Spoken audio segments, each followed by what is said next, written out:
Jakarta tuh gelap banget mas, sore itu 4:30 atau jam 4-an. Angkatin jemuranku, angkatin. Enggak hujan aku. Tak sambungin ke lirik refnya mas.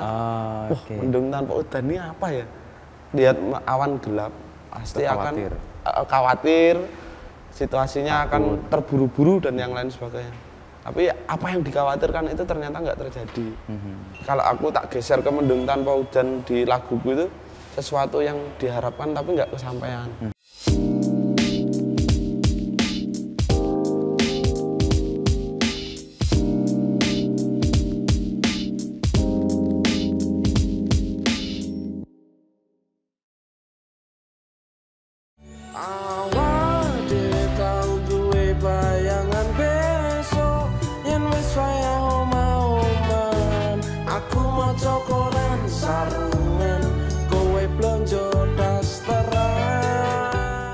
Mas Kuku Prasetyo, apa kabar mas? Baik mas, alhamdulillah. Ini sebagai orang yang ada di sorotan semua mata sekarang, apa yang berubah mas Kuku?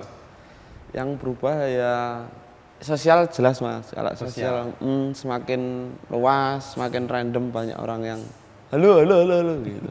Mungkin itu sih kadang awal-awal ya kaget toh. Kok ngerti ya? Gitu aja sih. Itu random, tapi aktivitas yang lain masih seperti biasa aja. Masih mas. Ya itu yang menurutku apa sing efeknya sekarang itu kan aktivitas biasanya misalnya kayak aku nulis dengan caraku jalan kaki atau ngobrol dengan teman-teman banyak itu ya yang masih membuat berjalan. Kayak gitu sih. Termasuk tadi umbah-umbah itu. Iya, nyuci sih pakai manual. Tinggal di Gedong Kuning mas. Gedong Kuning. Mas Kuku tuh orang Jogja, orang Madiun atau orang mana kalau ditanya sekarang? Sekarang OTW orang Jogja mas. OTW orang Jogja. Tapi aku lahir TK sampai SMA aku di Madiun sama ibu. Terus aku kuliah di ISI sampai sekarang aku di sini mas. Jadi di sini lebih kurang berapa tahun? 10 tahun sudah ada? Lebih mas. Lebih malah ya? Udah hampir 12 tahunan. Kenapa membuatmu betah di Jogja?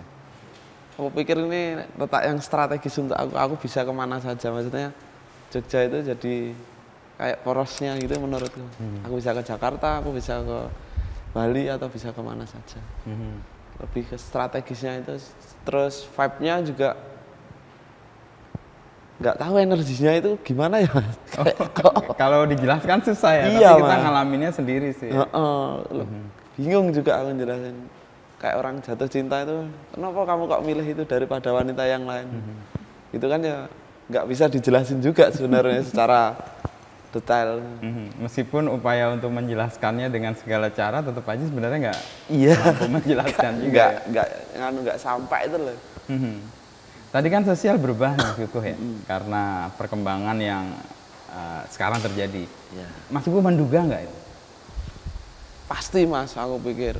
Aku pasti selalu membayangkan, karena aku kan basicnya orang panggung tuh mas. Panggung, teater ya? Teater. Jadi aku tuh sampai sempat mengalami fase di mana tepuk tangan itu sangat menakutkan bagiku. Jadi karena itu akan ngelimpek gitu apa ya, menyisihkan sesuatu yang aku inginkan berkelanjutan.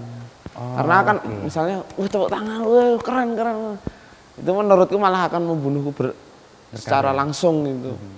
Dan aku kadang-kadang tutup kuping kalau selesai pertunjukan gitu. Waktu itu terus aku takut gitu, aku bisa nggak ya lebih dari ini lagi. Mungkin kayak gitu sih mas.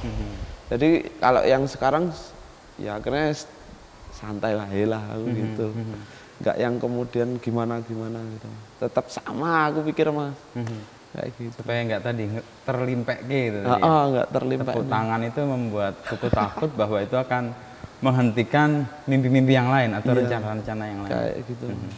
Tapi menyikapi itu kan nggak bisa kita tolak gitu aja kan? Nggak bisa. Kalau orang mengapresiasi ya udah kita. Ya, aku bukan menolak apresiasi, tapi lebih ke siapan diriku sendiri. Kayak misalnya ada beberapa, kenapa aku nggak beli mobil hari ini, masih beli motor tua gitu. Nah itu kan ya mungkin kalau aku naik mobil mas akan lebih ngawur gitu loh gitu. Naik Vespa aja aku muter-muter tiba-tiba hilang gitu. Terus diri Klaten ngopo wis dolan. Apalagi nyaman banget ya Mas mobil, naik mobil jeder, nggak kehujanan, nggak kepanasan, di dalam tinggal beli bensin, setir lagi kan gitu Mas. Tapi kalau motor itu lebih kayak sepeda itu ada gregetnya. Bersentuhan dengan realitanya lebih langsung ya, dan lebih banyak hal nggak terduga juga kayaknya. Ya. Apalagi Vespa kan tahu ya, sendiri. Mas, aku tuh jalan gitu selalu nemuin proses kreatif itu tak mulai ketika aku bangun tidur. Udah aku sadari banget itu. Bangun tidur. Kayak misalnya aku ke Klaten nih, naik, nggak kenceng Mas, paling pelan, deg.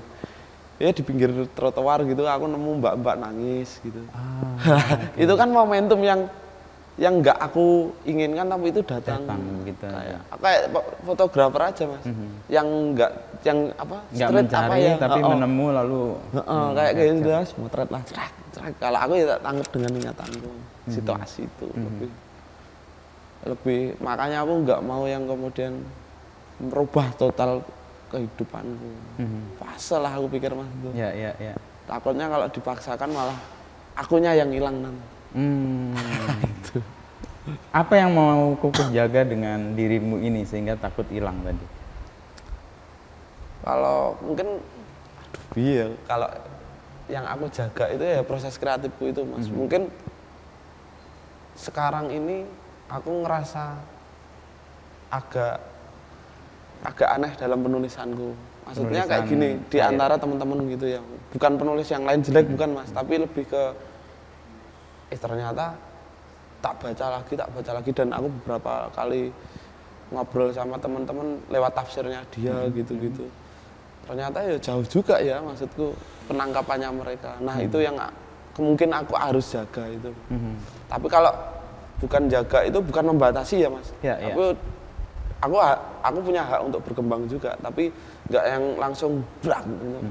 Jadi menikmati kayak prosesnya pelan-pelan dirasakan, dan momennya dinikmati gitu ya. Itu kayak bersepeda dan naik Vespa itu sebenarnya. Itu kayak aku tuh bilang gini Mas, pernah ngomong kalau aku berubah mungkin enggak, tapi kalau berkembang ya gitu. Misalnya ya enggak 24 jam aku bisa terus sama timku atau sama orang-orang yang dulu dekat terus gitu.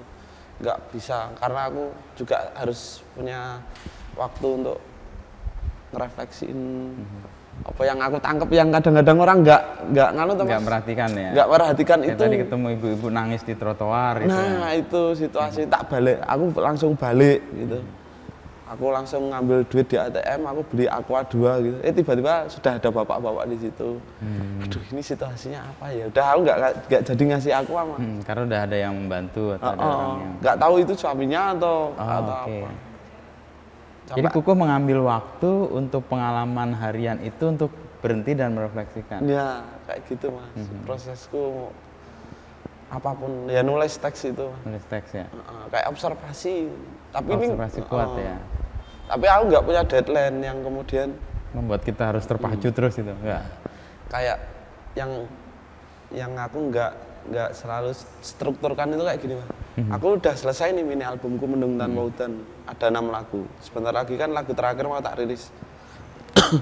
Aku udah nyiapin tema yang album kedua. Mas.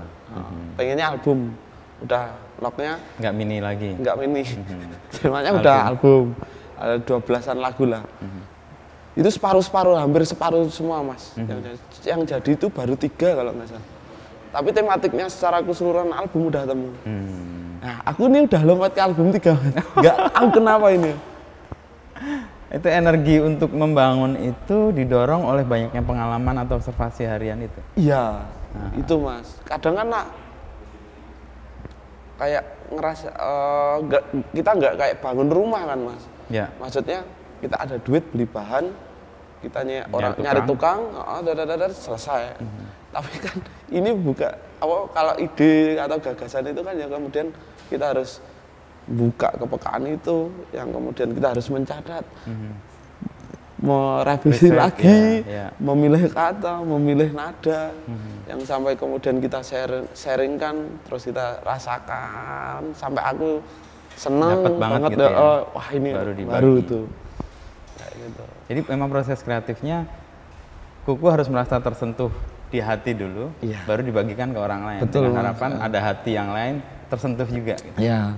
Kayak aku di mini albumku yang Mendung Tanpa Udan itu nganu Mas. Aku banyak ngobrol sama teman-temanku. Jadi kayak udan tanpa mendung itu kan aku nggak ngerasain Mas di mini album. Aku putus sama pacarku terus aku balikan gitu. Aku sampai sekarang itu belum pernah ngerasain kayak gitu. Mendung Tanpa Udan tuh nggak ngerasain, tapi cerita teman-teman itu. Semuanya teman-teman sama yang lagu terakhir ini aktivitas ibuku sama almarhum bapakku ketika masih hidup bapakku Mas. Jadi aktivitasnya kan bapak sama ibu itu kalau sore aku mau berangkat nenteng sepatu bola mau latihan bola itu bapak itu sapu-sapu ibu ibu yang nyiram kembang. Ya itu yang tak ingat gitu tak tulis. Oke. Apa aktivitas ibuku sama bapakku dulu ketika nggak punya duit tapi mereka tetap bersama. Itu kan lucu gitu Mas. Kok bisa ya aku ibuku sama bapakku itu. Jadi laguku itu nggak semerta-merta atraksi kata-kata gitu loh. Tapi based on pengalaman harian yang membekas banget di Kuku ya. Nah, kayak gitu baru tak rasain baru tak tulis. Ya banyak lah Mas, maksudnya aku nemuin banyak teman-teman yang mau cerita juga. Kadang-kadang aku harus nyari. Tapi ada juga yang tiba-tiba dia kayak ngetik panjang banget di DM gitu. Cerita gitu aja. Gitu. Iya. Itu aku sampai nangis itu loh dia. Wah, lama. Itu memberi inspirasi untuk kemudian merefleksikan. Ya, jadi aku sebenarnya nggak ngerasain tapi aku memposisikan dia Ada di situ. Aku tuh jadi dia gitu. Sakit juga ya ternyata. Tak tulis gitu. Mungkin karena posisi mau mendengarkan itu banyak orang mau datang ya. Iya, mungkin itu Mas. Mungkin ya kayak saling menerima, saling memberi tuh Mas. Hidup tuh kayak gitu tuh. Tapi kegemaran untuk hujan itu sebenarnya ada apa di balik itu?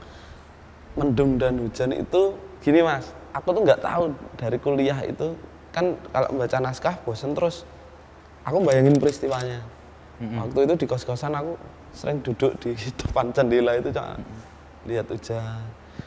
Aku nggak tahu kenapa yang kemudian itu kayak jadi ruang. Kalau musik jadilan itu kan monoton Mas. Dong deng dong dong deng dong deng dong deng dong deng dong deng. Kayak kalau Jakarta topeng monyet itu. Dong deng dengan beat yang sama monoton. berulang-ulang. Lah air hujan itu kan juga gitu Mas. Mirip. Jadi aku kayak ke bawah kemana gitu. Terus aku bisa zet. Itu terus yang kemudian aku Jakarta ngelamun di nulis Mendung Tanpa Udan kan di Jakarta di Palmerah Bonjero. Bonjero. Itu waktu apa lagi syuting untuk syuting Mas, syuting tapi kontraknya diputus di tengah-tengah itu. Aduh aku duit sudah. Di daerah mana ke Bonjero di Jalan Madrasah. Sih. Karena aku dulu pernah kos daerah situ. Iya, Bonjero, Palmerah, oke. Terus dia udah berbulan-bulan aku nggak ngapa-ngapain. Temanku kan jurnalis toh. Ada yang marketing, terus ada yang nyari berita, bingung dia. Kok bisa ya mereka kerja ya gitu ya. Aku orang kesenian kok kayaknya malah stagnan gitu. Aku mikir, aku bisa nggak ya kerja kayak mereka gitu. Aktivitasnya di pandemi tapi tetap punya aktivitas gitu. Terus aku ngelamun, ngerokok. Jakarta tuh gelap banget Mas, sore itu 4:30 atau jam 4-an. Yang tiba-tiba kemudian itu temanku di atas, kok minta tolong kok angkatin jemuranku. Angkatin. Pas mendung itu? Iya, aku ngerokok ambil ngeteh itu. Kok nggak hujan aku? Nah, tak sambungin ke lirik refnya Mas. Wah, Mendung Tanpa Udan ini apa ya? Harapan ternyata. Kan orang kalau lihat awan gelap pasti akan khawatir, situasinya akan terburu-buru dan yang lain sebagainya. Tapi apa yang dikhawatirkan itu ternyata nggak terjadi. Kalau hujan kan gitu secara secara iklim cuacanya toh Mas. Tapi kalau aku tak geser ke Mendung Tanpa Udan di laguku itu sesuatu yang diharapkan tapi nggak kesampaian. Jadi hujan itu adalah tidak terpenuhinya harapan, keinginan untuk menikah itu loh Mas. Di situ. Dan itu kan kayak menjadi apa ya? Lagu banyak orang karena hampir semua orang mengalami itu dalam hidupnya kan. Dia punya harapan, ketika harapannya nggak terengkuh, ya melakukan itu kayak dapat dapat lagu kebangsaannya.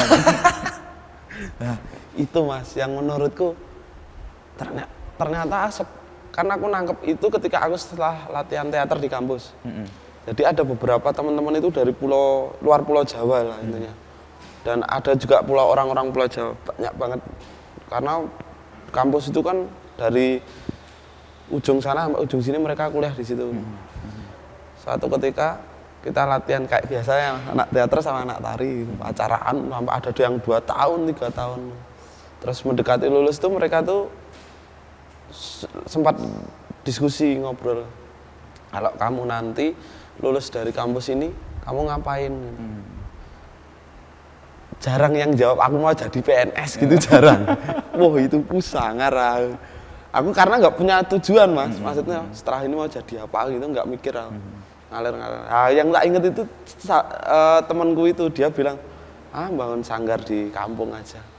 Nanti aku sore-sore ngumpulin anak kecil pakai sarung, lihat istriku pakai daster. Enak juga ya. Tapi warisannya banyak tuh di kampung Mas. Kalau aku nggak punya warisan. Enak. Terus itu tak ingat gitu.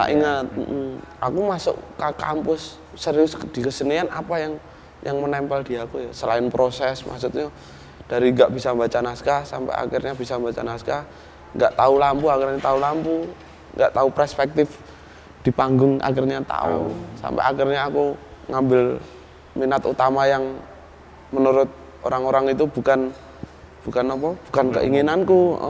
Aku ngambil penulisan kok orang keaktoran aja, karena aku malas nulis Mas. Terus akhirnya aku ambil itu. Jadi semuanya kadang-kadang itu tak balik gitu. Terus tak tangkep model-modelnya gitu. Dan itu yang aku coba untuk pertahanan, kayak mendengarkan cerita-cerita teman tadi. Kadang baca buku atau ya banyak lah Mas. Aktivitas-aktivitas yang misalnya ke nongkrong di trotoar atau pasar Litian gitu kan. Itu kan butuh kepekaan ya, Kuku melatih itu gimana sih untuk mendapatkan, kan nggak semua orang misalnya tadi naik Vespa berhenti ada ibu-ibu nangis, nggak semua orang lalu tergerak loh atau mengapain. Kuku bisa punya kepekaan itu terlatihnya karena apa? Mungkin dulu di teater kan observasi itu mungkin ya Mas. Itu kan pengamatan, lihat, itu membentuk. Membentuk itu. Kalau di teater kan kita baca teks, seandainya preman orang Sumatera itu kayak gimana? Bayangkan, observasi juga. Kita paling waktu itu YouTube kan belum terlalu kencang, mungkin kita ke asrama.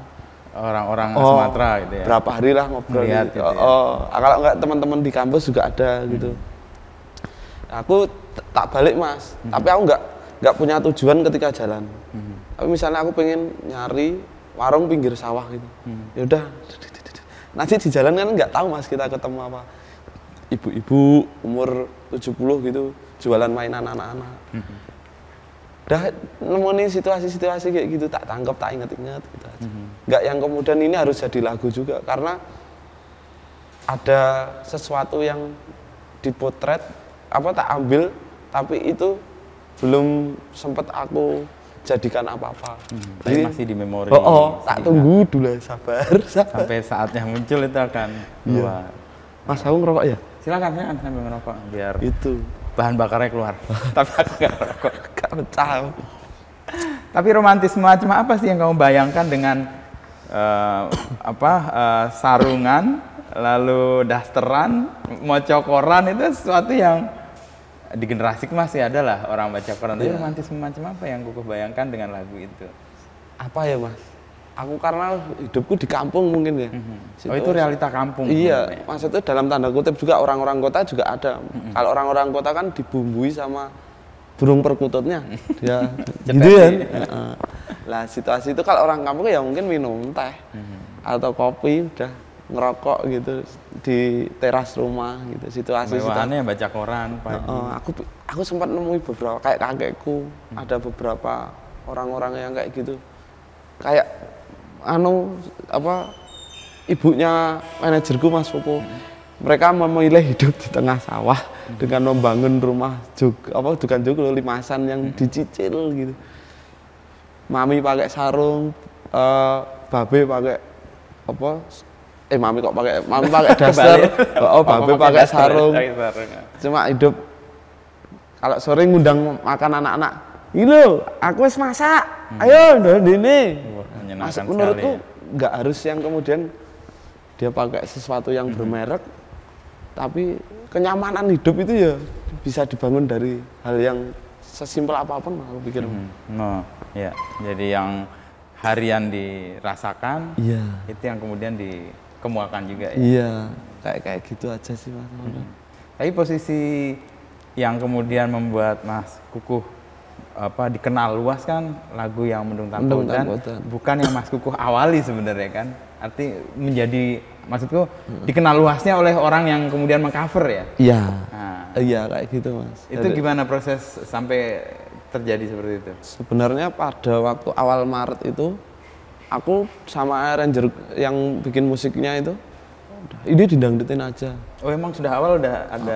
Tapi aku nggak mau, masih belum. Ego. Aduh, aku nyanyinya nggak bisa ya aku dangdut itu. Oh lebih karena nggak bisa nyanyinya? Iya Mas. Dan aku situasi dangdut itu nggak paham.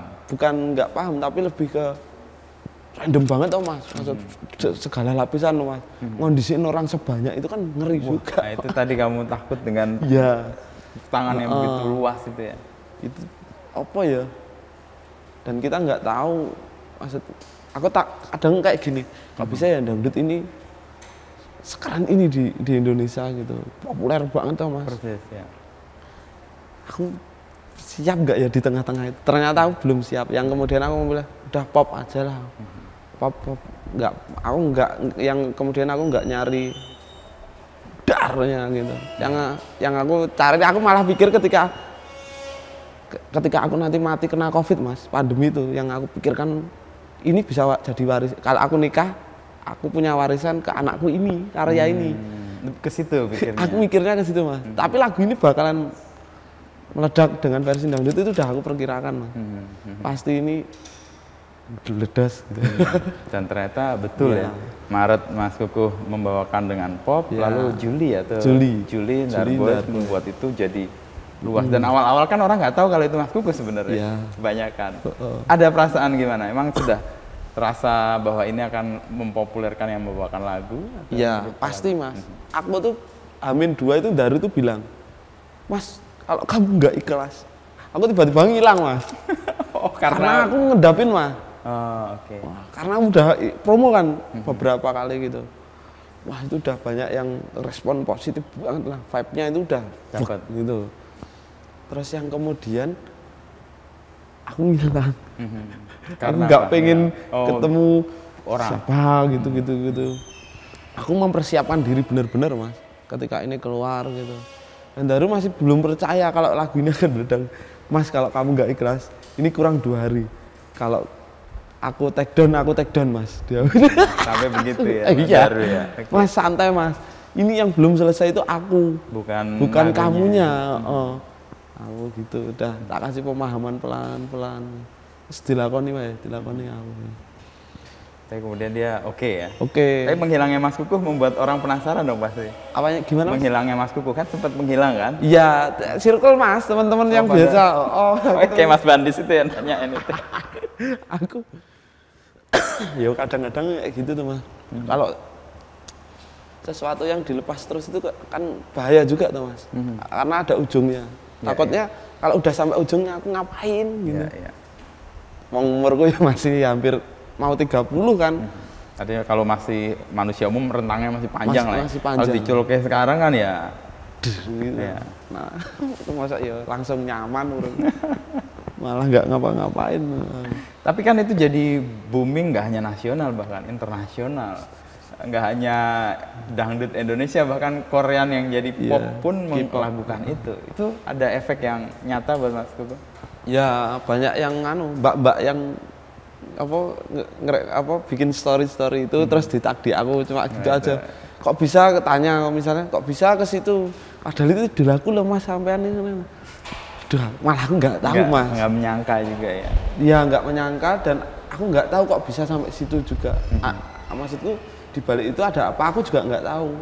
Kayak gitu. Tapi efek secara ekonomi kelihatan nyata nggak Mas? Kalau dari mana Mas? Dari album yang jelas, Mendung Tanpa Udan, lalu dipopulerkan oleh Darboy, lalu jelas. ada Kalau itu ada expose yang gede. Efek ekonomi yang sangat luar biasa Mas. Dan tapi aku nggak berani megang itu. Sampai sekarang aku nggak megang. Terus menyerahkan ke manajemen Iya. atau apa, pertimbangan apa? Khawatir sembrono atau khawatir nggak mampu mengelola? Ya itu nggak mampu mengelola sih lebih tepatnya karena iya Mas, duit aja tuh disuruh apalagi kayak aku, apalagi sekarang seneng Vespa gitu, wah Bisa dicel. ya itu Mas satu. Terus aku tipikal orang yang nggak bisa nabung, gitu. Jadi mau tak alokasikan duitnya untuk kebutuhanku sama kebutuhan karya aku aja. Jadi kayak kemarin Invest lagi ya untuk proses kreatifnya. mulai dari nol lagi sekarang Mas. Jadi setelah punyanya kan kemarin aku konser Mendung Tanpa Udan, rilis buku Mendung Tanpa Udan, udah mulai dari nol lagi yuk, gitu. Sama bikin klip toh Mas. Ya, ya. Udan Ora Roto sama itu. Jadi dalam 1 bulan itu memang benar-benar brol gitu. Untuk mengeksekusi produksi di Mengeksekusi 3 produksi. tadi itu ya. Album, buku, sama Oke. ada rencana untuk membuat ini selesai dengan tadi jalan mau keliling Jawa katanya. Iya. Vespa. Insya Allah aku mau tur naik kendaraanku sendiri. Kalau ada temanku yang mau nemenin nanti 1 orang itu, kalau dia mau Mas, nanti aku akan ajak dia tur Jawa dulu. Kota-kota yang sekiranya mampu tak aku Datang. mampu datang itu. Tak puteri dulu aja. Sambil bawa buku, cerita, sambil tak nerusin nulis itu. Sambil di jalan itu menemukan tadi ya, observasi lagi. Iya. Tapi kerja-kerja kuku kayak wartawan loh, kalau aku amati ya. Gimana? Kayak wartawan. Wartawan, serius, mungkin karena gaulnya juga wartawan. Wartawan itu kerjanya kan riset, observasi, sama ngobrol sama orang. Kan kayak yang ketiga kan jadi tempat obrolan kan, kuku. Orang curhat, dan itu butuh telinga yang terbuka sih untuk mau mendengar dan orang merasa percaya itu. Iya. Ya mungkin sama juga mungkin ya Mas, cara proses halaman nolnya. Mungkin kalau aku di teater ketika dapat tokoh gitu di ya. naskah gitu, aku harus tahu psikologi, psikologi dan fisikologinya. Itu riset juga kan? Iya. Ya mungkin itu yang tak ambil dari keilmuan kalau sosiologinya. Jadi aku harus Memahami konteks itu. masyarakatnya. Dan banyak temanku jurnalis juga tuh Mas, jadi mungkin itu yang juga jadi pengaruh. Iya, iya. Tapi proses untuk kemudian dari teater ya, diisi kan ya. Ini sekarang ke penulisan ya. Nggih. Ada lompatan nggak atau segaris menurut Kuku itu? Gimana Mas maksudnya? Jadi kan belajarnya teater, tapi Tapi terus ke musik. melakukan ke musik, ke penulisan bahkan. Jadi gini Itu Mas, segaris nggak? aku tuh dari SMP kelas 4 tuh punya band. Main Kelas 4 SD. Main apa? gitar. Gitar, dulunya. oke. Di 17-an gitu Mas, main gitu, woi seneng. Band dekil lah kalau zaman dulu. Sama anak-anak itu, udah sama anak-anak kampung lah. Terus Di Madiun. di Madiun. Terus aku SMP punya band hardcore, hardcore punk itu. Terus Namanya? Biskuit Power namanya. Biskuit Power. Itu Wah, ini bikin- kayak merek. Oke, Biskuit Power. Aku gara-gara ada band namanya Gorilla Biskuit. Oke. Band luar gitu. Terus anak-anak ini kayak aku seneng semua gitu. Kayak gini aja bandnya. Namanya Biskuit Biskuit Power. Power. Ada judul lagunya itu. Oke. Kita ambil untuk jadi nama band itu. Terus aku tuh nggak sadar sering ngelantur mah. Kayak Ngantur main gitu. main gitar tapi nyanyi gitu. Terus di kampus itu semakin tajam ketika aku nongkrong gitu nyanyi pakai ngimprove lah Mas. Apa yang aku lihat misalnya AC gitu, GC AC yang membuatku dingin di kala gempuran kehidupan yang semakin panas kayak gitu. Jadi Misalnya, improve improve dengan kok. apa yang muncul ada di depan gitu ya. Ada beberapa lagu temanku yang setiap hari ngumpul sama aku tuh semuanya apal tiba-tiba Mas. Padahal itu improve-nya. Oke. buat ngamen juga untuk cari dana FTR waktu itu ada festival, kita bikin festival teater remaja. Terus kita ngamen pakai lagu-laguku itu. Loh, gitu ya, ya wes lah. Itu masih di Madiun? Di kampus, udah di kampus. Terus ya udahlah, mungkin dari situ juga insting nulisku. Musik itu di situ. Dan nggak bisa ditarget mas, aku tuh setahun nyelesain ini album ini. Jadi aku jalan kemana, tak revisi, jalan kemana. Yang Mendung Ketemu Udan itu aku nemuin refnya 4 bulan. Mulai dari teksnya sampai suasana musiknya itu 4 bulan. Baru aku rilis. Baru aku berani ngerekord. Gak tahu kenapa aku bisa selambat itu. Gitu. Tapi kan emang nggak ada target yang dipatok kan? Enggak. Ya, artinya itu proses yang kemudian menemukan jalannya ya karena perjalanan yang panjang itu kan, nggak harus selesai di bulan ini. Enggak. Itu nikmatnya seniman tuh nggak punya deadline. Iya. Tapi sekarang jadi kayak mas, gampang. Istilah bukan gampang ya kalimatnya, tapi lebih ke ketemu metodenya. Oh, karena sudah berkali-kali menjalani ya? Iya, jadi ketemu metodenya ketika aku nangkap situasi yang aku nggak tahu, tapi ini menarik, tak bentuk gagasannya. Terus yang kemudian dari gagasan itu aku tulis secara acak, terus kemudian diksinya baru aku rancang diksinya, yang kemudian baru nadanya. Oh, itu metode yang akhirnya tertemukan karena prosesnya ya? Yang akhirnya apa ya, sekarang makanya aku berani lompat ke tema yang ketiga gitu. Oh, karena udah ketemu metodenya ya? Album ketiga gitu. Ya ngeyel lah. Di target itu nggak bisa mas. Belum ya mas, belum ya. Ayo rilis kapan bulan? Ntar nafasnya panjang dulu ayo. Tapi dengan tidak ada target kan berarti bukan tanpa proses kreatif kan? Bukan. Cuman belum ketemu yang pas banget aja ya. Betul yang mas. Kuku ngerasa ini kayaknya belum layak dirilis nih atau belum dimunculkan gitu ya. Ya apa ya mas? Yang organik tuh menurutku lebih mahal. Oh iya benar. Dan itu lebih otentik juga sih. Iya. Nggak dibuat-buat kan. Kayak gini mas. Aku nemuin yang di laguku yang baru itu. Yen wayah esok pitik tonggo podo kluruk senajan mung lawuh kerupuk susah seneng tetep masuk. Itu gara-gara aku di kontrakan pakai gitar mini gitu. Kok nggak nemu ya? Kok nggak nemu ya? Aku ngejreng tak pancing terus nggak nemu. Terus aku tak taruh diam. Ada suara ayam gitu. Dari kamarku terus ini kandang ayam. Ini yang di sini di Kota Gede. Bukan, yang waktu di Gabusan. Oh, Gabusan. Ya, Wan pindah sama. Wayah esok itu ya. Kan itu aku rekam mas, keganggu lah aku mas. Keluruknya itu. Tak dengerin nadanya udah enak, tapi keganggu ayam. Tapi ini kayaknya jadi lagu bagus juga itu. Malah kan penanda waktu kan masuk, mas. Ya. Jadi aku di lagu terakhir itu menceritakan aktivitas dari pagi sampai sore. Jadi jika pagi ayam berkokok. Tetangga pada berkokok. Terus jika siang aku yen wayah awan. Jika siang aku nyuci baju. Terus habis itu jemur pakaian, kamu sudah cepak gorengan. Jika sore ayam tetangga dimasukkan. Aku yang nyapu latar, kamu yang nyiram bunga. Nah, itu ingat bapak ibu ya. Itu. Pemantiknya dari situ, tapi ayam itu jadi wah ini bagus elemen di pembukanya. Jadi malah buka gitu. Kayak aku nulis Mendung Tanpa Udan di refnya dulu tuh.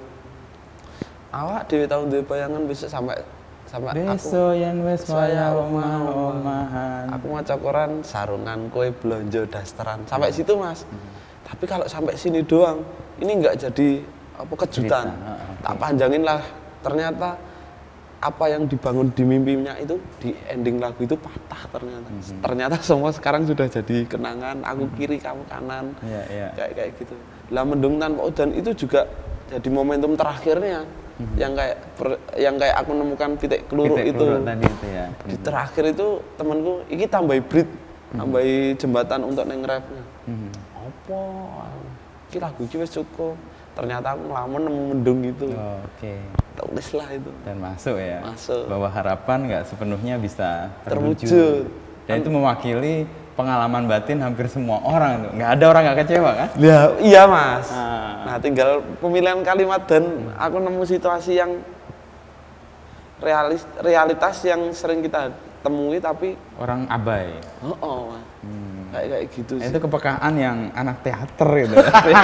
Karena tadi observasi kan, punya kemampuan melihat secara psikososial, nanti juga membuat orang tahu Ekologi, apa yang terjadi secara itu ya. Mungkin ya itulah beruntungnya aku. Lalu menghadapi kekecewaan gimana tuh? Kalau mendung tanpa hujan kan itu kayak merayakan, ya udahlah kita sama-sama kecewa ya kita terima. Tapi kalau dalam hidupmu sendiri menghadapi kekecewaan tuh gimana? Duh iya, aku kadang diem mas. Diem. Dan aku tiba-tiba langsung jeglek gitu mas. Dan itu terima begitu aja? Menikmati jegleknya itu? Iya misalnya kayak misalnya apa ya, kayak kasus aku pengen beli Vespa. Ternyata waktu itu nggak punya duit. Pas punya duit, Vespanya yang tak inginkan itu tiba-tiba hilang. Gitu. Aku cuma diam aja. Udah. Terus ada yang nawarin pas punya duit gitu. Kilo Vespa kan. Apik ya itu loh. Tapi pas tiba-tiba tuh nggak srek gitu. Oh, kon sabar. Ya udah kayak gitu mas. Nggak yang kemudian tak patok kudu harus gitu enggak. Ngalir aja ya. Karena nyusahin juga ternyata kalau kalau punya sesuatu dipaksa itu juga nyusahin. Tapi hidup dengan cara ini kan menyenangkan banget, tapi pasti ada penilaian atau harapan orang yang tidak sesuai dengan yang kita jalankan kan. Paling tidak yang paling dekat kalau kita udah keluarga, suami atau istri, atau kalau orang tua ya bapak ibu, itu deal dengan mereka gimana? Wah itu mas yang menarik ya, maksudku kayak aku nulis udane ora rata, hujannya tidak rata, itu kayak rezeki itu kadang bisa merata, kadang enggak juga kan kayak gitu. Kayak orang melihat aku sekarang itu duitnya selalu ada gitu. Kita nggak tahu toh mas, tiba-tiba kayak bulan Februari itu kemarin aku betulin rumah, jadi atapnya ibu tuh asbesnya itu kan belum ada. Terus ya udah di asbes, kamarnya adikku yang dulu nggak ada pintunya sekarang dikasih cuma pintu. Selambu gitu dikasih pintu. Jadi Madiun. Terus setelah dicek-cek itu tembok itu juga bendet-bendet gitu. Yang di samping kandang kambing itu kan kadang ibu nganu bau kandang anu toh. Yang sekarang ditutup di tembok gitu biar gak kecium gitu toh. Kasihan toh mas, ibu-ibu udah tua gitu. Seret ibu jatuh sakit. Itu yang kemudian aku harus ngeluarin dan kontrolnya dari Madiun ke Solo. Nah kayak gitu. Kadang kan temanku langsung tiba-tiba nodong gitu. Aduh, iya nek jelas nih. Terus aku jelasin pelan-pelan, posisi gini gak gini, posisinya lagi seperti ini gitu. Ya aku bisa bantu sedikit. Ya udah kayak gitu sih mas. Jadi kadang aku juga harus menjelaskan itu biar mereka nggak juga memandang aku itu kayak orang-orang kayak di medsos gitu.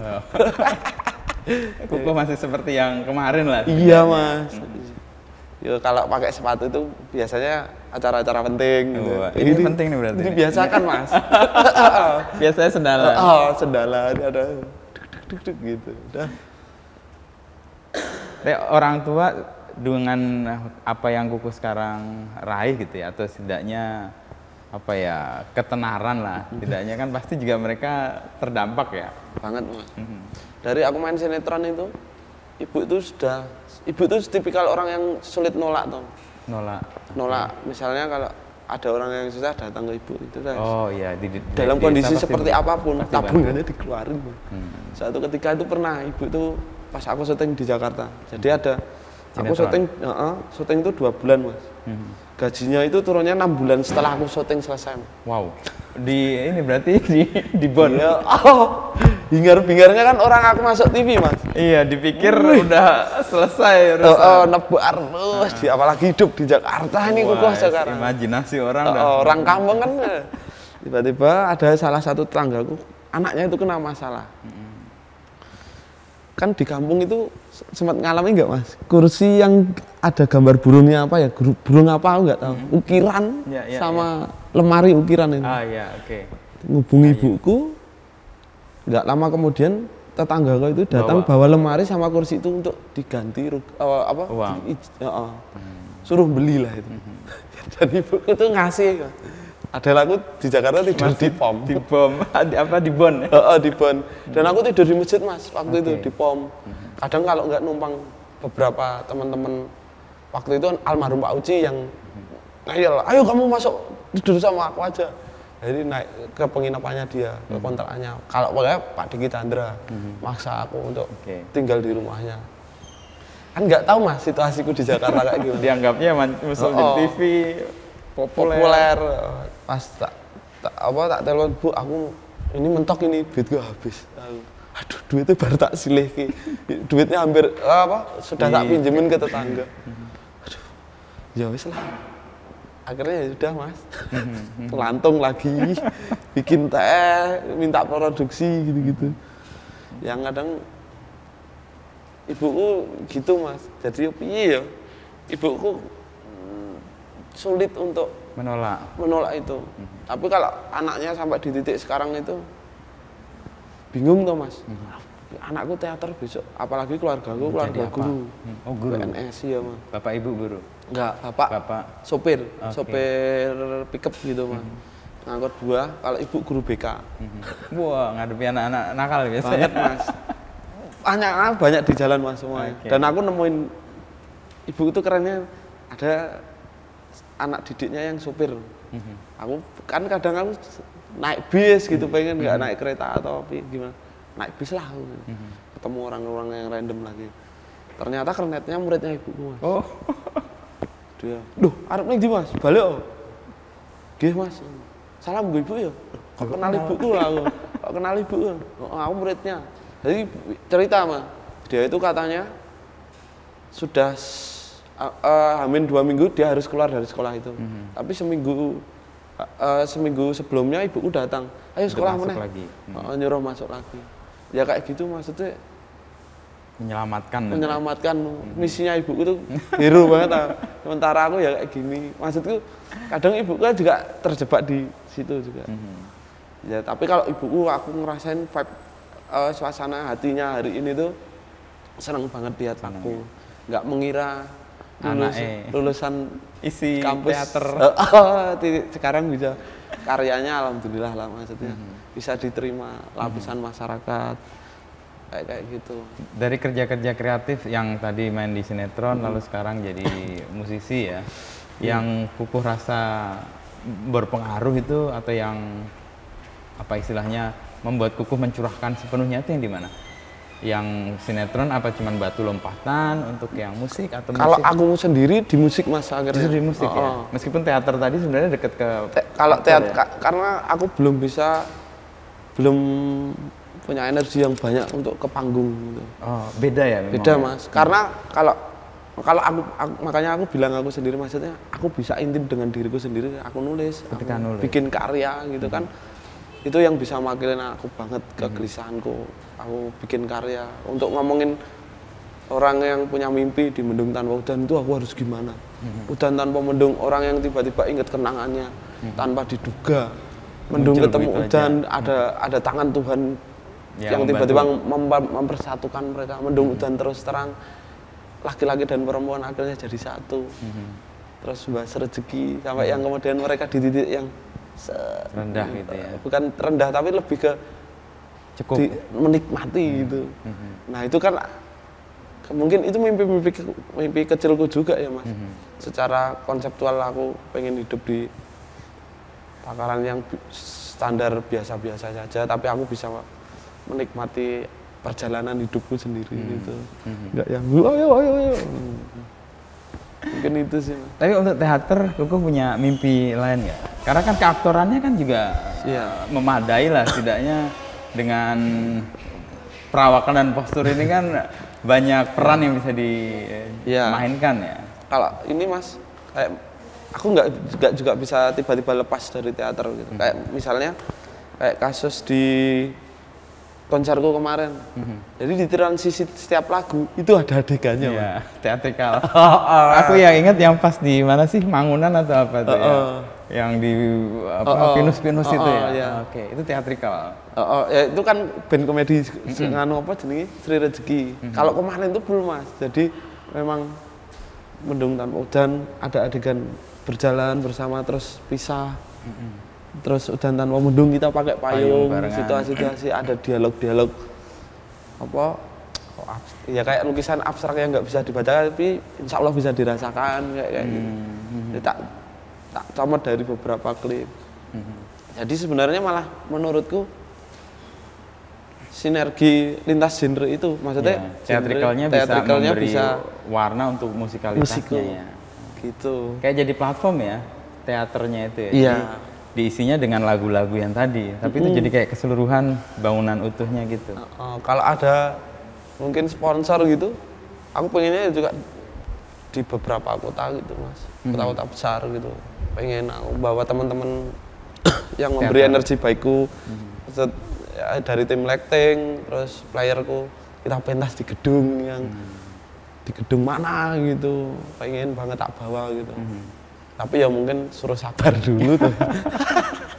Sambil ngumpulin energi yang penuh lah. Berarti kan, berarti kalau aku nggak bisa merealisasikan targetku ini, ya, mungkin aku harus suruh jalan-jalan dulu ke angkringan, ketemu teman-temanku, gosok Vespanya temanku lah, aktivitasnya aneh gitu Mas. Kok bisa ya, kukuh isi dolanan, orang kan nggak menduga Mas. Aku gosok Vespa, dolan ke pasar-pasar loakan gitu. Tapi itu malah proses kreatifnya ya, observasinya dapat, iya, bersentuhan dengan masyarakatnya real, apa yang dialami oleh masyarakat juga terkonfirmasi dengan pengalaman. Betul, kayak ngerasain kayak teksku sama realitas itu nggak berjarak gitu loh.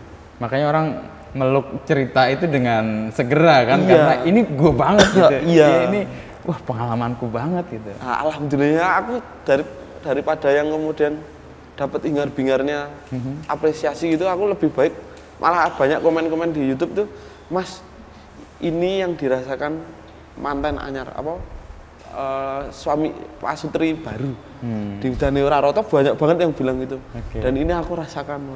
Itu aku ngerasa lebih seneng kayak gitu daripada yang kemudian hingar-bingarnya gitu ya. Jadi wah alhamdulillah pesannya tersampaikan dan mewakili bahkan itu lebih. Jadi proses aku pikir juga kalau membahas cinta, tematik cinta itu kan nggak yang kemudian harus sakit hati, kalangan menengah ke atas dan menengah ke bawah kan, orang yang tidak mampu sama orang yang kaya. Tapi cinta itu juga ada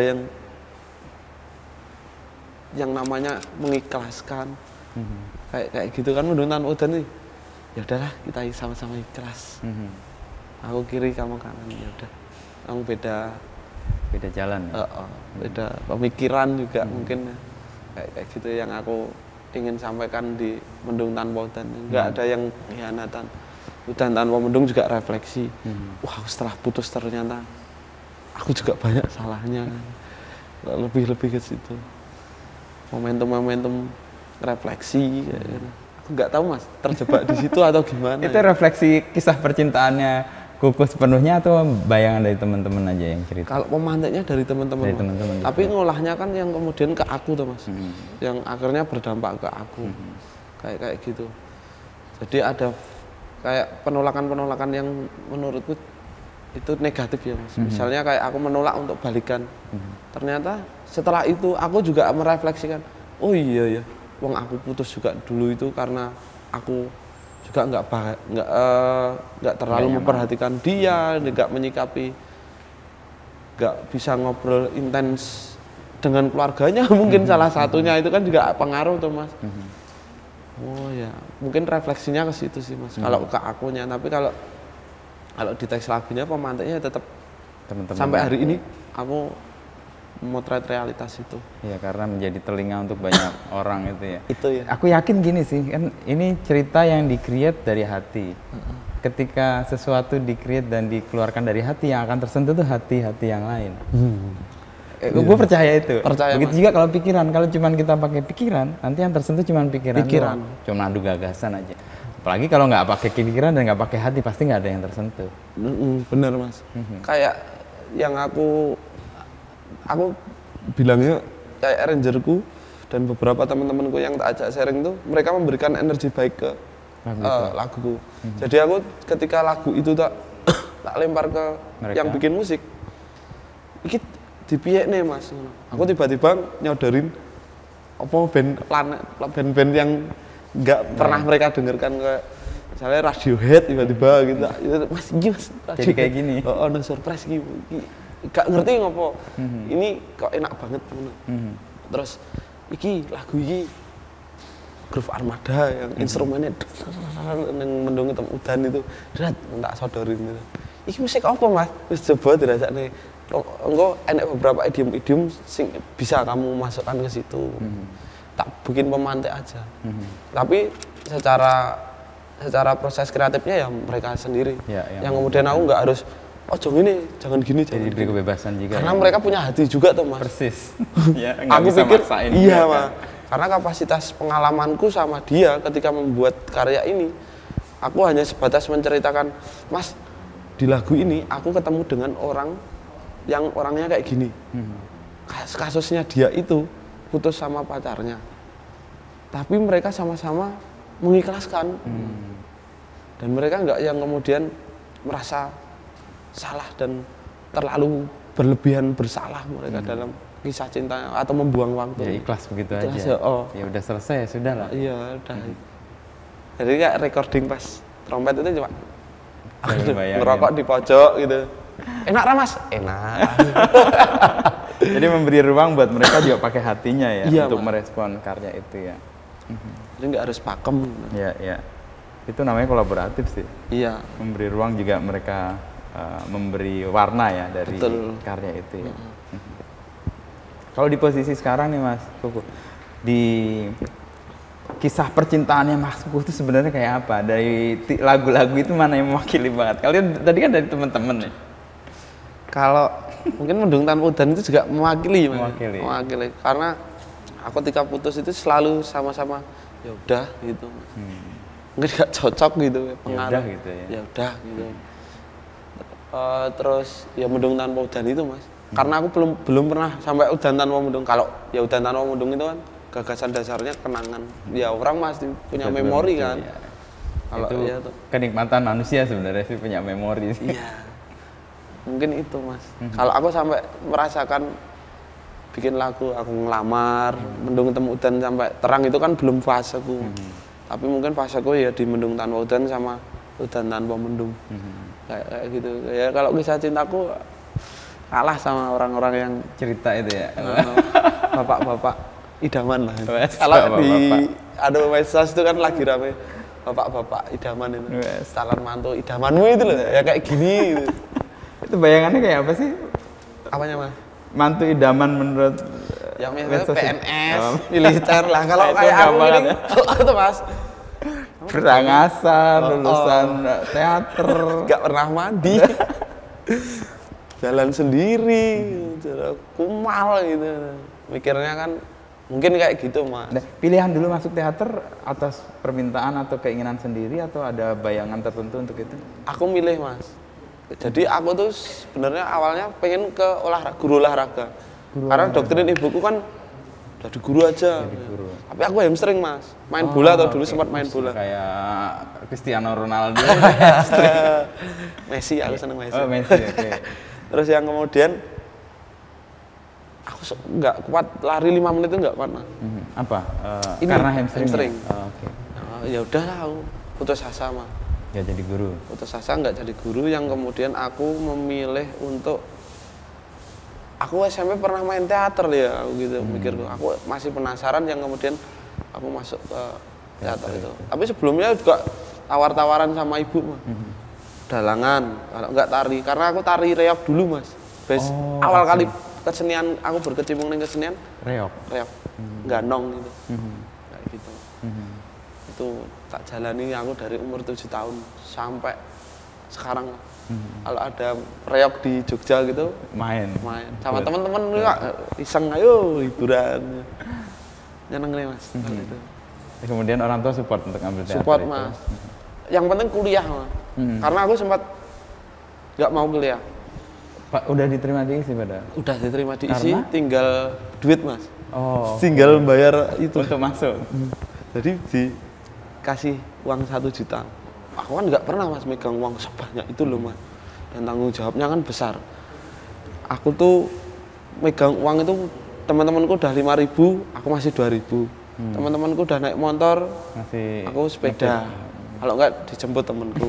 Kalau mau Naik jalan-jalan motor, jauh ya. gitu, nah, lalu enggak, ini naik sepeda gelendeng gini, ke joknya Nyangkut di itu jok. yang udah gitu itu Mas. Bisa jadi lagu tuh nanti. Iya Mas. Jadi nerima uang 1 juta nih. Kayak itu sesuatu. Dan aku bawa tasnya itu hati-hati banget Mas. Terus pas ngerti pas mau masuk itu mau tak kasih uangnya kurang Mas. Ngerasa udah banyak banget Kurang ternyata. Waduh, kok bisa Mbak kalau kurang uangnya di bank lagi Mas. Kalau dibayar besok gimana? Ya nggak bisa Mas, ini administrasi, birokrasi nggak bisa. Oh ya udah, aku langsung uangnya tak ambil 100 Mas. Aku beli pulsa karena masih HP poliponik tuh loh. Tak telepon Bu, rasa kuliah. Duitnya kurang. Duitnya kurang ini aku. Raiso, tak golekne utangan, tak cariin utangan gitu. 500.000 loh kurangnya Bu, banyak banget, separuhnya itu kan Mas. Itu tahun 2011 11 Mas. ya, oke. Aduh, piye? Golekne, akhirnya ibu transfer Mas. Lewat temanku, transfer temanku ngambil bawa ke akhirnya kampus. daftar itu. Dan masuk kampus seni itu kan nggak sesuai ekspektasi gitu. Ya Allah, ini kampus apa? Aku ini nggak mandi apa ini orang-orangnya. Ternyata aku juga kayak mereka. Kok bisa ya maksudnya? Dan mereka keren-keren aku pikir Mas. Yang salah satu yang membentuk mentalku berkarya, aku nggak mikir yang kemudian laku atau tidak. Tapi karya itu kan nafasnya panjang aku pikir. Ya dari kampus itu ya. Dari mas-masku, mbak-mbakku, dosen-dosenku itu. Yeah. Dan itu merubah cara pandangku ketika menyikapi apapun situasi ya, yang mengecewakan atau nggak sesuai dengan harapan. Ya, dan banyak tuh Mas, maksudnya satu naskah itu kita bisa membaca sampai 50 halaman. Dan itu kita harus pecahkan semua dialognya dengan kepala orang banyak. Nah itu yang membuatku akhirnya mungkin punya sudut pandang yang banyak juga gitu. Karena mendengar dari banyak orang juga ya. Dan membaca yang penting kan seninya di situ tuh Mas. Dan aku sering baca koran Mas. Oh, wah ini jarang nih generasi. Karena kayak gini Mas, logikanya kalau orang-orang terdahulu kita senior-senior ke teater itu, Mas kamu kok bisa ya improve gitu. Wah, aku sering baca koran. Baca buku enggak, baca koran. Karena update ya. Update tuh gitu doang, kayak ada beberapa prosesnya. Ya udah aku ikutin Mas. Ternyata sekarang di era digital gitu, seninya itu keren loh Mas. Misalnya kayak situasi-situasi, ada dulu yang sering kalau di kampungku tuh atau di rumahku, bapak-bapak nganter koran naik sepeda. Ya pagi. Ada yang dilempar, ada yang ditempatkan di kotak teras atau di meja teras itu. Terus tahu-tahu koran itu ada di situ. Bapak itu sudah sanggup teh, jeder, baca koran. Itu kan situasi yang eksotis nih lah aku pikir. Beda dengan sekarang gitu. Tergesa-gesa semua. Kenapa yang kemudian kamu nggak memilih aku mau website atau mau koran digital apa medsos medsos dengan apa aku mau koran sarungan. Aku memilih itu karena aku urip di transisi ini. Karyaku di era digital tapi kelakuan masih koran. Pakai Aku pikir kan itu akan bisa jadi memori ingatan prasasti sih. Iya, betul. Masa itu adalah masa transisi. Yoi, Mas. Hadir. Karena aku hidup transisi itu Mas, antara 90 sampai 2000 milenial sekarang. Jadi aku memilih itu. Karena aku lebih seneng situasinya sebenarnya. Iya. Nah, kedekatan Kukuh dengan realita yang kemudian diwujudkan dalam karya itu kayaknya juga membuat penikmat karya itu juga merasa dekat ya dengan karya-karya itu. Dan itu yang membuat Kukuh juga nggak mau berubah ya, artinya nggak mau jauh dari realita yang sehari-hari ya. Kayak tadi itu masih nyuci baju, aku nyuci baju mas, jemur sendiri. Ya gimana ya mas, itu juga semua sekarang itu dipermudah lebih tepatnya mas. Misalnya kalau kita nggak punya nggak pengen kepanasan tapi punya motor doang, kita punya ojol. Itulah ada alternatifnya ya. Ada alternatifnya banyak banget. Kita nggak harus ke pasar, cuma klik, ada orang yang nganterin. Tapi itu maksudku akan mengurangi kalau orang-orang kayak aku mas, yang selalu pabrikku itu kan ini mas, sama ini toh mas. Pikiran dan perasaan. Kalau yang kemudian tiba-tiba aku ikut pulangnya mereka, ya hilang, nggak dapat apa-apa gitu. Tadi yang ditakutkan kamu hilang sendiri itu ya. Iya. Kalau aku misalnya makan soto pagi-pagi di pasar, ketemu ibu-ibu yang, lo buat saya larangan, denger kan, tahu. Dapat apa ya? Pasti dapat rangsangan-rangsangan yang, wah, urip iki. Itu nggak akan terjadi kalau kita pakai aplikasi soto datang di rumah. Iya, itu kan cuma pengen beli, klik sambil miring tidurnya, klik. Kita mau dapat apa mas? Gitu tuh. Kalau kita jalan, manasi motor gitu-gitu, terus jalan dan momennya disadari, gitu ya, pelan. Itu kan akan dapat energi yang kita perlukan lah, aku pikir. Merecharge kita sendiri juga ya? Iya bener mas. Jadi mungkin ya kenapa muncul kalimat kaum rebahan, mungkin ya yang bikin males kan situasi-situasi kayak gitu teman. Mungkin kayak gitu sih mas kalau yang model-model proses. Apa yang paling menakutkan dari kepopuleran kukuh ini yang sekarang dirasakan? Kalau aku nggak bisa bikin karya lagi mas. Udah makanya tadi menutup untuk tidak mendengar tepuk tangan itu penting ya? Iya itu salah satunya mas. Mungkin ya sama ngerem juga, misalnya nggak harus semuanya aku terima. Oh, oke. Wah itu luar biasa ya. Padahal banyak ya. Banyak mas. Akhirnya memilih ya, membatasi. Ya misalnya kayak tawaran-tawaran gitu kan. Tiba-tiba tapi kan ada juga yang dimanfaatkan kan mas. Mikirnya mumpung populer. Mumpung populer tapi tidak. Mungkin Jogja ini kan mikirnya masih bukan mikirnya tapi lebih ke kayak gini loh mas. Wah Jogja mahal banget toh kayak gitu. Maksudnya bukan masalah Jogjanya loh bro, tapi memang kapasitasnya kita harus sama rata kalau masalah itu kan. Aku pikir kayak gitu sih. Nah itu makanya aku juga nggak mau ngurusin masalah duit sampai sekarang. Biar dipegang oleh yang lain. Kayak paket data itu loh mas, banking aku nggak punya. Terus yang belanja online tuh nggak punya. Pokoknya pokok kreatifnya aja ya. Mas. HP itu cuma ya untuk foto, video, nulis. Cuma gitu mas, ngedit jadi kadang-kadang sendiri. Enggak yang kemudian tak serahin. Kalau itu malah membantu kukuh tetap punya kemampuan berkarya sebenarnya kan, fokus di produksi dan kreatifnya itu. Iya mas. Jadi aku besok kalau misalnya punya tim yang lebih besar gitu, aku nggak seenaknya juga nyuruh orang-orang itu lebih efektif lah aku pikir. Mereka tetap bisa berkembang, aku juga. Ya, keinginanku itu cuma gitu mas. Jadi apa yang aku rasakan ini tak tes dulu di aku baru tak share. Iya.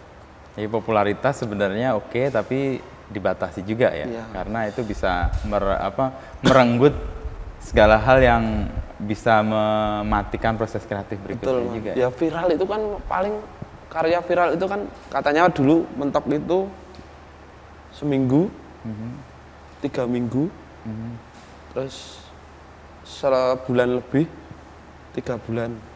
Udah karya itu akan stop di situ. Atau kalau nggak dipenyanyikan di lagu ini, kalau dinyanyikan lagu ini, udah akhirnya mati nanti. Akhirnya keblok orang ini. Tapi ya alhamdulillah ya mas, karyaku dinyanyikan siapa aja ya.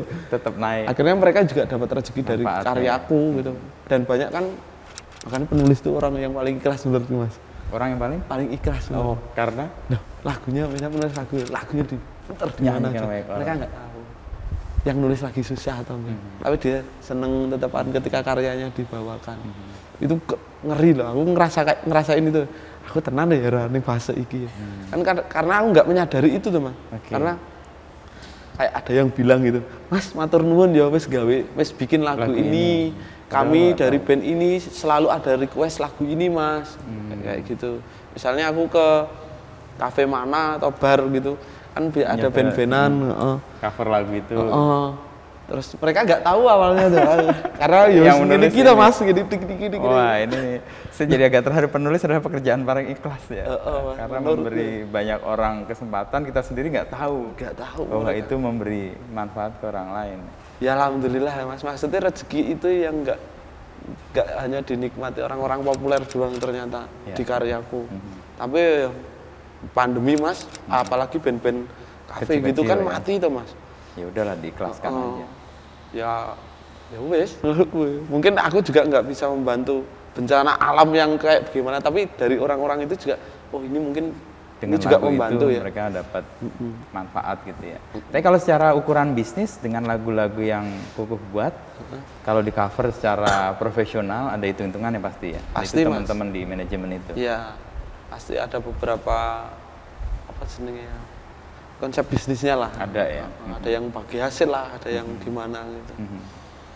Kalau yang kecil-kecil tadi ya udah ikhlas saja ya, sebagai bagian dari membantu juga kan mereka, meskipun kita nggak sadar itu bantuan. Iya. Kadang aku selalu udah punya karya sendiri belum? Aku selalu mantik gitu, karena kita nggak tahu juga loh mas. Iya. Yang kan kadang-kadang mereka setiap hari hidup dari musik, tapi mereka nggak yakin bahwa itu sebenarnya bisa menghidupi lebih gitu misalnya.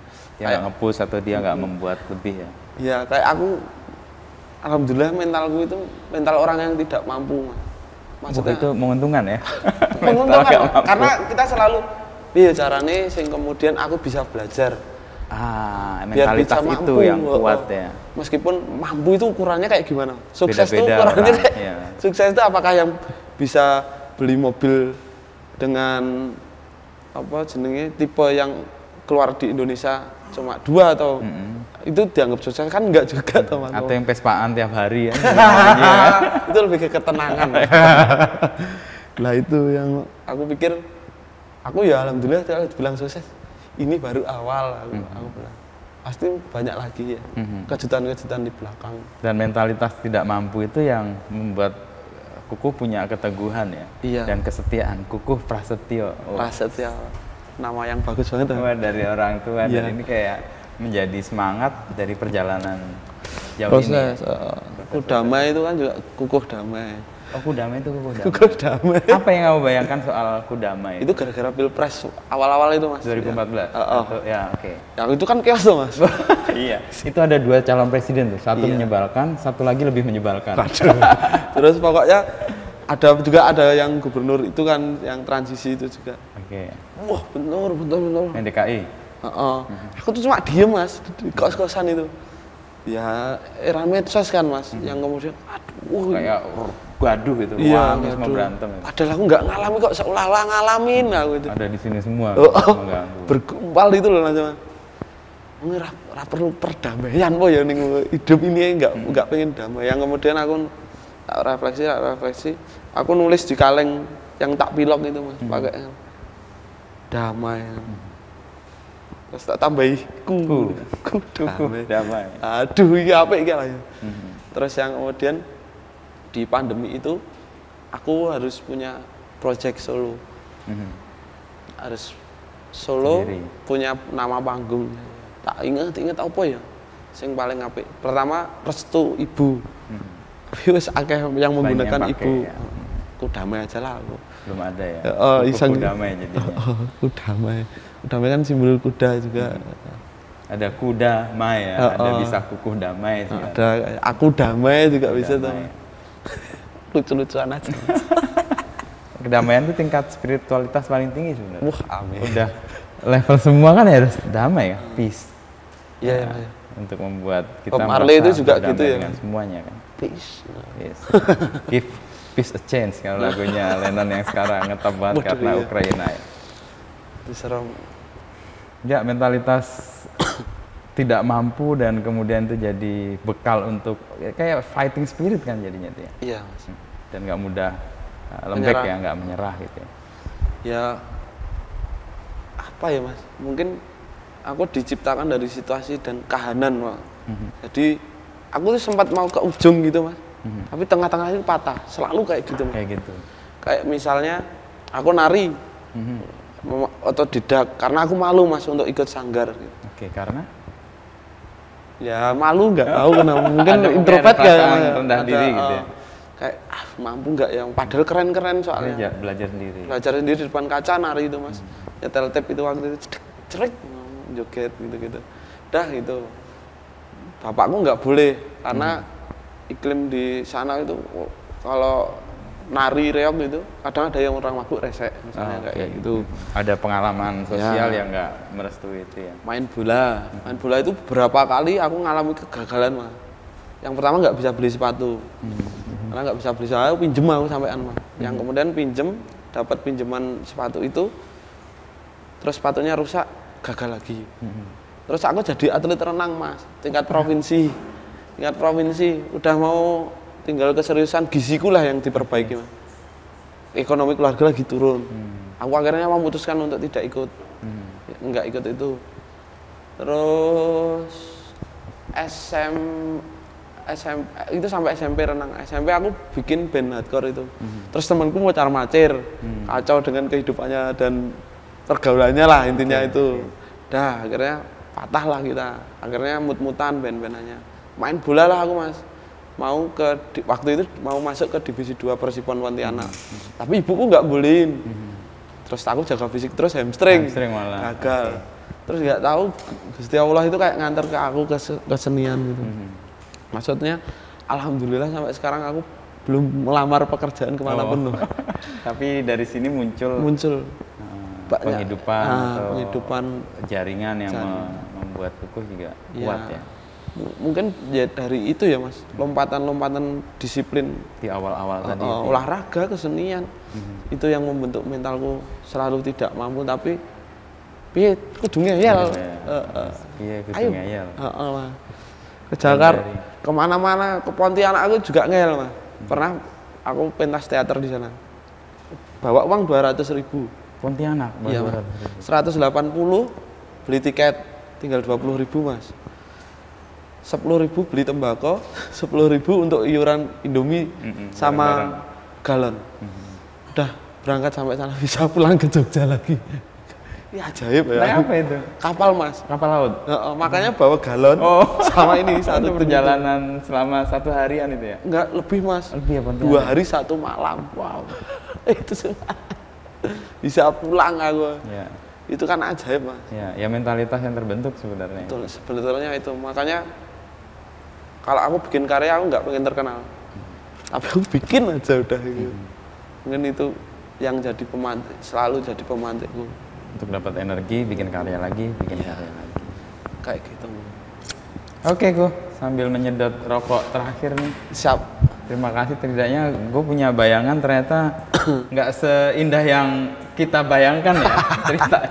Ternyata pergulatan batin juga kan, untuk menemukan dan tadi keberanian menjadi telinga untuk orang lain dan akhirnya menutup telinga ketika semua orang bertepuk tangan karena itu cara untuk memberi ruang bagi diri untuk tetap kreatif ya, tetap berproduksi. Sukses terus deh. Saya mendapat banyak pengalaman batin juga karena lagu-lagu itu juga kayak mengkonfirmasi banyak pengalaman orang kan. Wah, pengalamanku disuarakan oleh Kukuh dan lagu-lagunya. Artinya gue nggak harus berteriak, gue nyanyi itu orang udah tahu. Iya, alhamdulillah. Matur suwun sangat Mas. Oke, Mas Kukuh.